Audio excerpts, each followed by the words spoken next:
What up, YouTube? It's your man, Lord Solington, back at it again with another discussion topic. And today we are going to review the World of Warcraft Legion expansion. We're going to compare it to some of the previous X packs and get an overall feel for it. So let's get started. So to start, I'm going to say one of the things that they got right in Legion, even though it's been memed and joked to death, was class fantasy and class identity.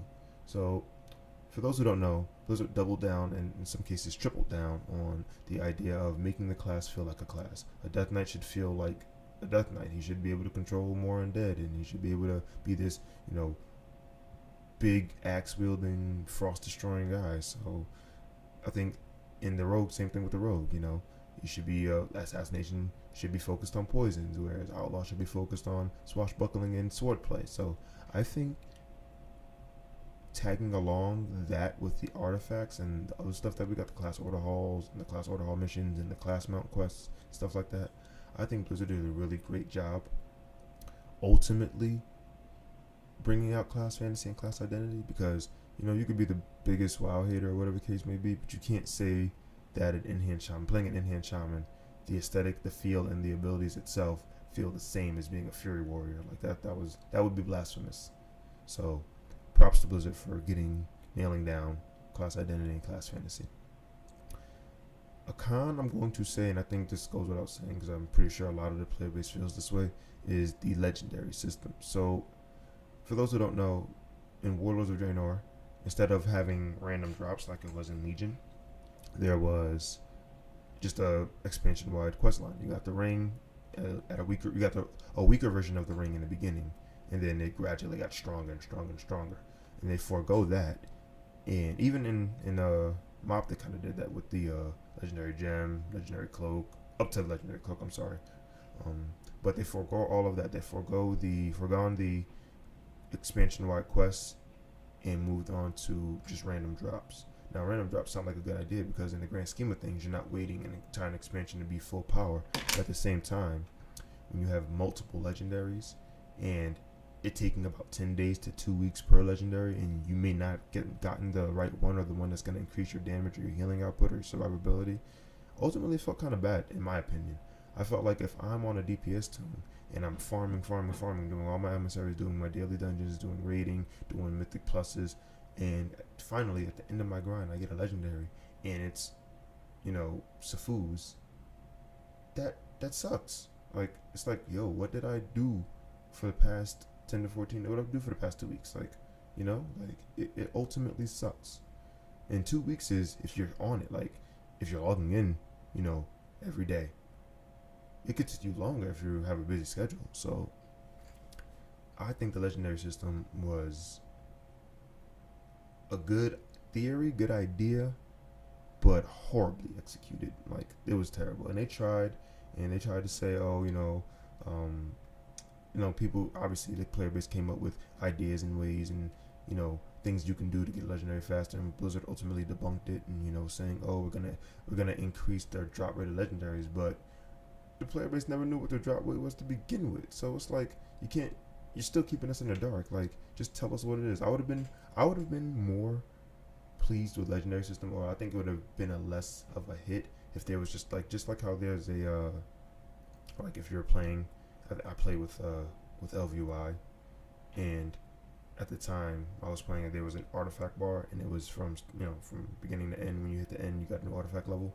I wouldn't have minded if there was some point system for the legendary where you can gain X amount of points in a week, like you cap it at a week, but when you hit the points, you get a new legendary. At least give some kind of visual for people to work towards and stuff like that, not just aimlessly, blindly working and doing all the content and stuff like that to ultimately not achieve anything. So, and I know raid leaders who've sat people because they didn't have the right legendary. I know people who've leveled multiple tunes on the same class because they didn't get the right legendary the first time, so they re-leveled and redid it the second time around. So, and I think that's that promotes poor playstyle. I didn't like that. So moving on from that, another pro, and this is kind of a double-edged sword, so let's label this a pro and a con. I think the artifact system was a pro because it gave all 36 specs a unique weapon, the traits kind of gave, some of the traits anyway, kind of gave it that old vanilla style talent tree where you were getting percent, even BC, you throw BC in there, the percentage talents and the percentage traits, and then the gold traits were almost, some of them were almost like extra talents, like some of them were really strong.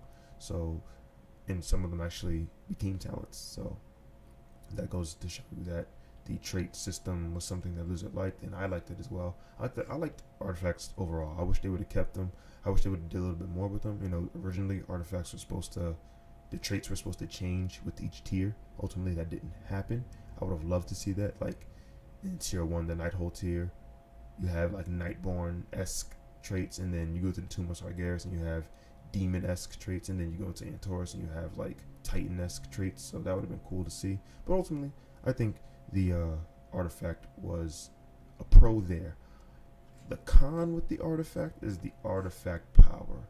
Now, I'm all for grinding. Listen, if you think you're not gonna play an MMO and you're not gonna grind, you're crazy, because that's what you're doing. Like, MMOs are grindy. Like, you know, I've seen the conversations, oh, people have kids now, people have jobs now. And it's like, what you really mean to say is, no, you have kids now. You have a job now. People have always had kids in the job. People didn't just start having kids in a job. So I hate when I see comments like that. Oh, people have kids now. What does Blizzard think they're doing with all this grinding? It's like, no, you have kids in a job now. Just like I have a kid and I have a job, I'm sure there's some 16-year-old playing WoW who doesn't have anything to live for right now except high school.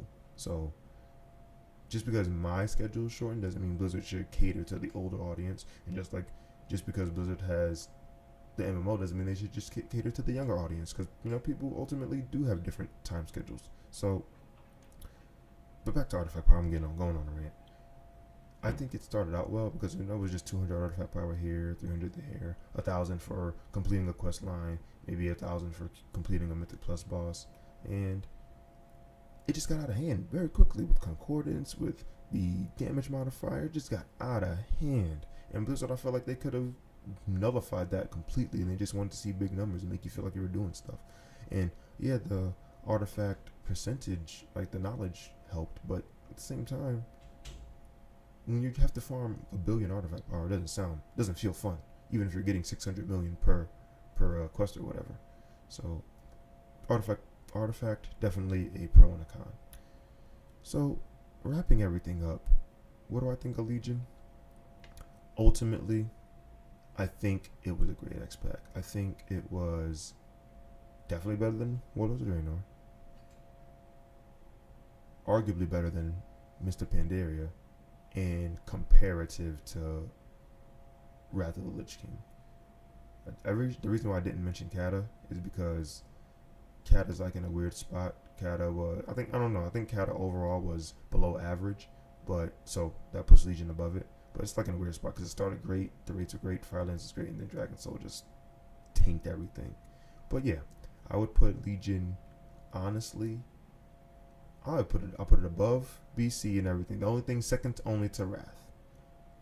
So that's what I think about Legion. So tell me what you guys think in the comments below. What do you think about Legion? Did you love it? Did you hate it? You wish we never did it? Let me know in the comments below. Thank you for watching. Don't forget to like and subscribe. Make sure you tell a friend to tell a friend. Let's get the Big Soul World community moving. Alright, this is Big Soul out. Peace.